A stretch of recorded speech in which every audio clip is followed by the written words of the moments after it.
In a recent opinion piece, Professor Mngomezulu from the Nelson Mandela University reflects on the Bill of Rights with the backdrop of the recent shooting incident in Marion Hill in KwaZulu-Natal. Section 7.1 serves to protect the rights of all individuals within our country while also endorsing democratic ideals.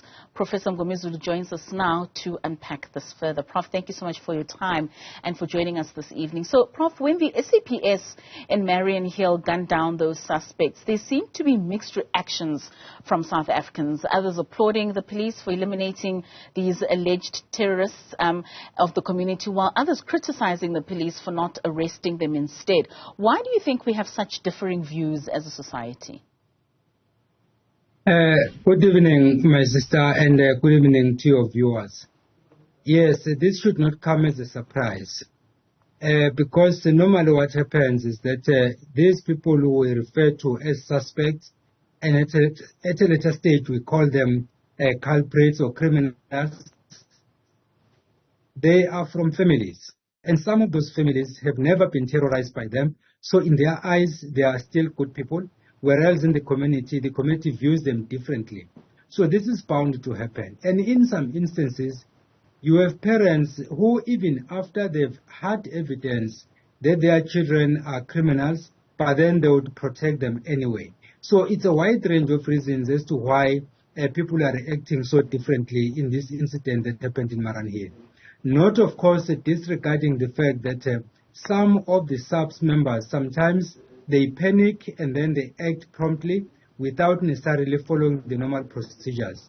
But in a worst-case scenario, you find police officers that are well-trained who want to save life first and foremost, but then if they are also under attack, then they have no option but to retaliate. So whenever we have incidents of this nature, then we are bound to have these different reactions. Lastly, you will also have people who are going to use incidents like this for political expediency. Some would argue that the police were given instruction by some of their bosses simply because they have issues with those bosses. So all of those factors come into play, and unfortunately, none of them help us in this situation. Now, but how does this concept of criminals forfeiting the right to life align with the principles of the Bill of Rights and the right to life? That's a very critical question, my sister. If you look at Chapter 2 of the Constitution, you start with Section 7.1, which basically says that everyone has a right to human dignity and respect and all of that. And then it goes specifically to Chapter 11, to Section 11, which says that everyone has a right to life. If you stop there, it means that everyone, underline everyone, yourself and myself included, has a right to life. But then what happens if I decide to take a gun and then I attack your family? Do I still deserve to live? My answer is an emphatic no. Because if I have guts to take the gun and go and take other people's lives, then the question is, why should my life be spared? So in my view then, the moment people start behaving like animals, then they forfeit their right to life, and therefore they should be treated like animals. That is the bottom line. And that's the only way in which you can deal with criminality. Because the moment we say that everyone has a right to life, which is what the Constitution says, and we end there, and then we say even criminals have a right to life, somebody will come to your house and kill everyone. And then we'll say, no, that person's life should be spared because he has a right to life. What about the ones who have been killed? Did they not have a right to life? That becomes a problem. In instances where you killed someone in self-defense, that is a different story altogether. Because basically you didn't invite anyone to come to your home. Somebody voluntarily took that decision and wanted to take your life out, and then in self-defense, then the person died in the process. In that case, in my view, such a person should not even be arrested because that person did not invite the criminal to come to his or her home. But the criminal who died, you cannot come back and say this criminal had the right to life. Count the kilometers that the person traveled to come to your place, which means that whatever that person wanted to do was premeditated, and therefore that person ceased to behave like a human being, and therefore, in my view, forfeited the right to life, as contemplated in the Constitution. But Prof, some critics argue that promoting such a concept could lead to the abuse of power by law enforcement. How would you respond to such concerns? Only in context. The reason why we stopped the capital punishment, which is normally known as death penalty, is not because it's totally wrong. I still believe that there are cases where capital punishment is necessary. I've made examples in the past that you take a knife, you stab a pregnant woman 28 times, and then you tell me that the person does not deserve a death penalty. I argue differently. So in other words, the point I'm making here is those who are going to emphasize the point that you have to stick to the constitution, you have to protect people's lives and all those kinds of arguments, they will argue in context. If, for example, the context that I've just referred to apply, in which case then you kill someone in self-defense, then of course you can argue that.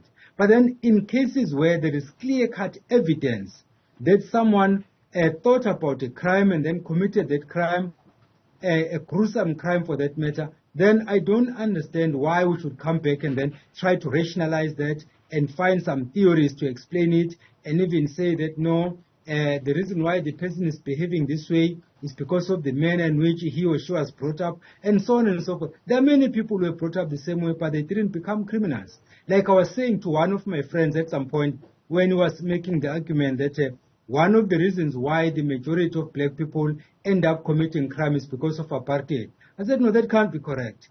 There are a number of people who grew up under apartheid, but they turned out just fine. So it means we have to look for other reasons elsewhere than to try and rationalize something that is not right, something that is basically terrorizing communities and taking breadwinners for that matter. So if they normally say in English, what is good for a goose is good for a gander. So in other words, if we are making arguments in defense of the criminals or the suspects, then we should make the same argument also in terms of those who are innocent victims of those criminals. Prof, if we were to benchmark against other countries internationally, I mean, if you take Singapore, for instance, that has a zero tolerance policy when it comes to criminality and law enforcement, and they include shooting of criminals when it's needed. Are there any international legal frameworks or countries with constitutions or Bill of Rights that's similar to ours that support the idea of criminals forfeiting the right to life in specific circumstances that perhaps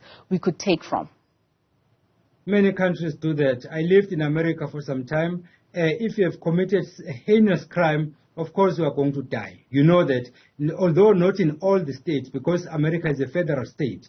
There are states where capital punishment is still applied, and in those instances, they look at the nature of the crime, they look at the intention, and then, of course, they make a decision based on that. So they do apply that. Historically, if you take a country like Britain, for example, there was a time when you could have your hand chopped off for stealing sweets or for stealing a handkerchief. There is a book, a thick book called The Hanging Tree.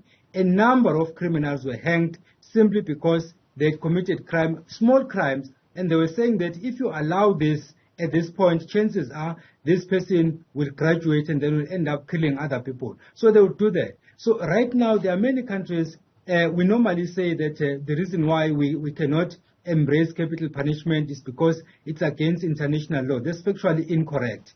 Because the countries that I'm referring to are countries that are democratic states, not authoritarian states, but they are democratic states. But then they say, if you have guards to kill other people, then on which grounds then should we save your life? The only thing they do is that maybe in some instances they say, we are no longer going to hang you like we've been doing in the past. Instead, we are going to use the lethal injection. In other words, they inject you, and then you die. You know for sure when they put that injection that each and every second that passes will take you closer to a grave. That is how people do it. Some would say, that is gruesome because it means that the person dies knowing for sure that he or she is going to die. But the question is, did the state just decide to kill you, or did you invite that state to kill you? So those are the kinds of arguments that you make. And then the case of Singapore that you are citing is a very critical one, because even in terms of democratic practices and also employing people to occupy positions on the basis of their requisite skills and knowledge, we normally cite Singapore as one of the living examples of how to do it. So then the same should apply when it comes to tackling crime.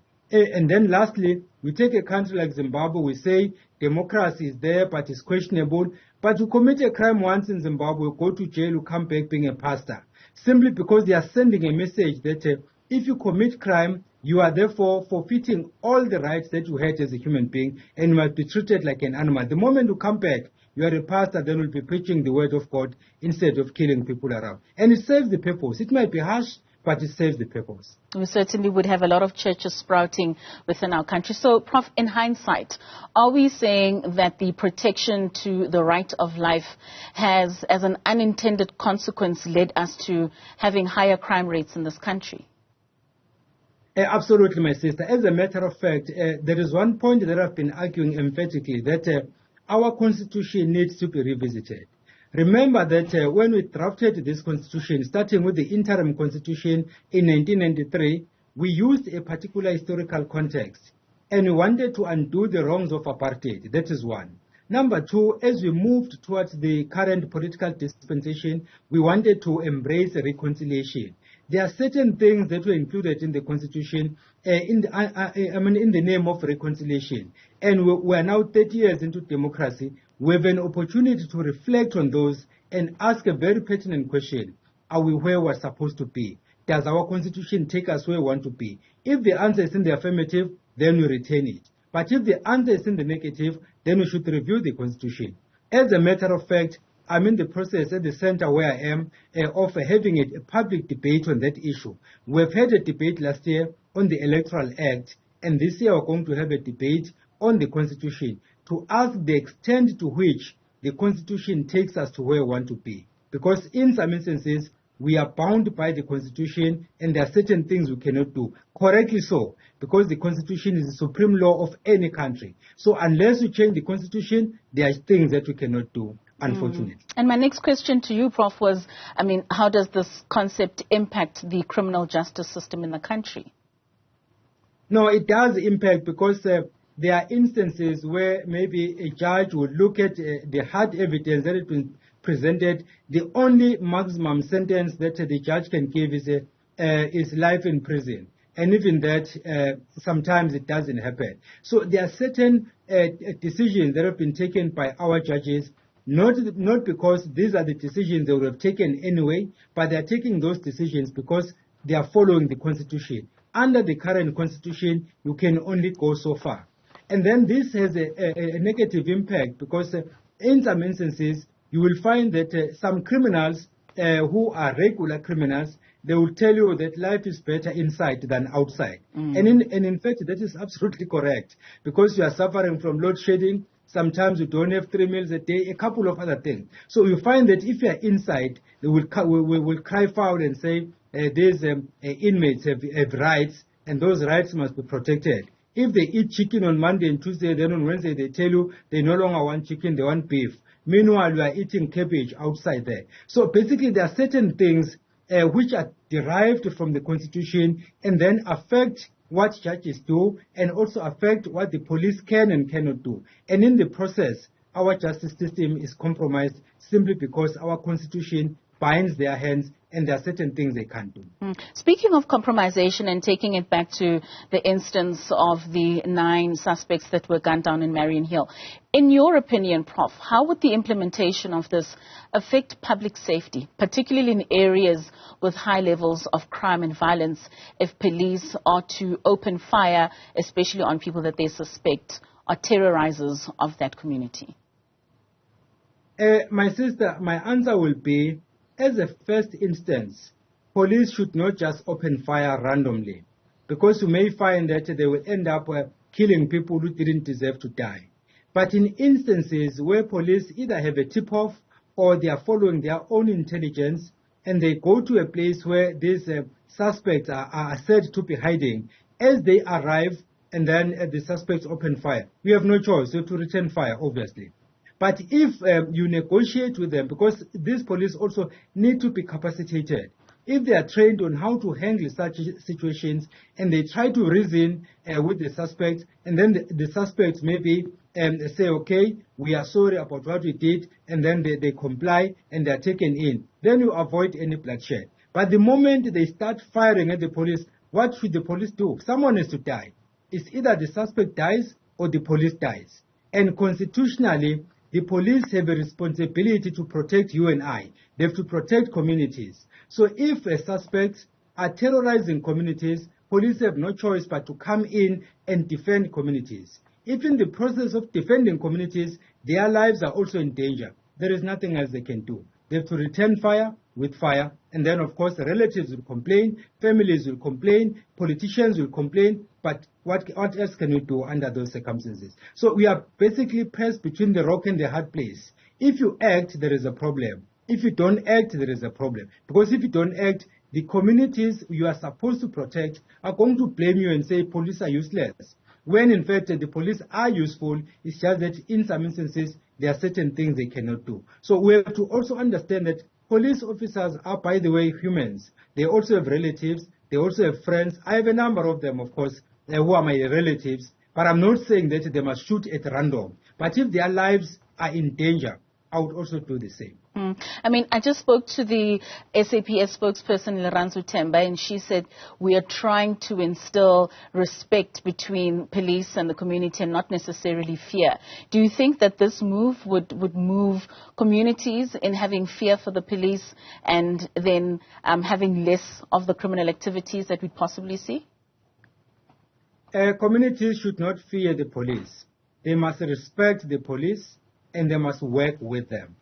The moment communities fear the police, that is a recipe for disaster. Because it means that if you see a police drunk having a firearm, you take him out or take her out and then you remove the firearm. That's the only narrative that is going to happen.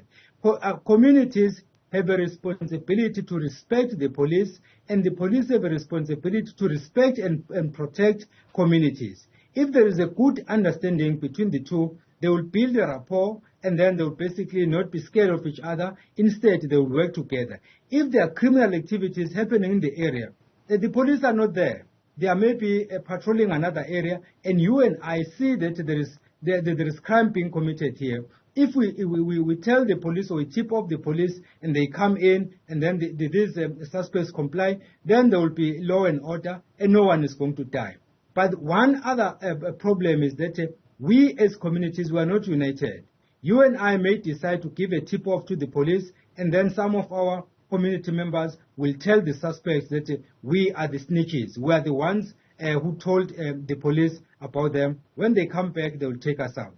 So we need basically to understand, all of us need to be on the same page, the police and the communities, that whatever action that we take will have consequences, either good or bad. Lastly, Prof, do you see any potential drawbacks or unintended consequences of implementing this concept? There will definitely be unintended consequences, particularly because we don't spend a lot of time training our police officers. The amount of time they spend training is too short, given the complexity of the situations they have to deal with. Like, for example, in the case we are referring to, the Maran Hill one, if, for example, you bring in your FBI, you bring in your Scotland Yard from the UK and a couple others, they might find other ways of getting to the suspect without necessarily having to shoot anyone. So training needs to happen, and it needs to be done properly in order to avoid similar situations from happening. But at the moment, we as communities who are putting pressure on government, give us more police, give us more police, that is not a good approach. First, find out why crime is on the increase and deal with those issues. One example I can give, try to address issues in the rural areas, because one of the reasons why we have so much crime in urban areas is because the rural areas are not cared for. And then people are flocking into the urban centers, they are crowded, and there is no job, there is no housing and all of that. If you address issues in the rural areas, chances are you will keep urban people minimal, and then of course you are most likely to control the situation. At the moment, we are just prioritizing wrong factors when in fact we know exactly what needs to be done. So in other words, we are dealing with the symptoms and not necessarily addressing the problem. All right. Prof, thank you so much for your time. Always lovely to have your insights on the show. That was Professor Mngomezulu, Director at the Center for Advancement of Non-Racialism and Democracy at the Nelson Mandela University.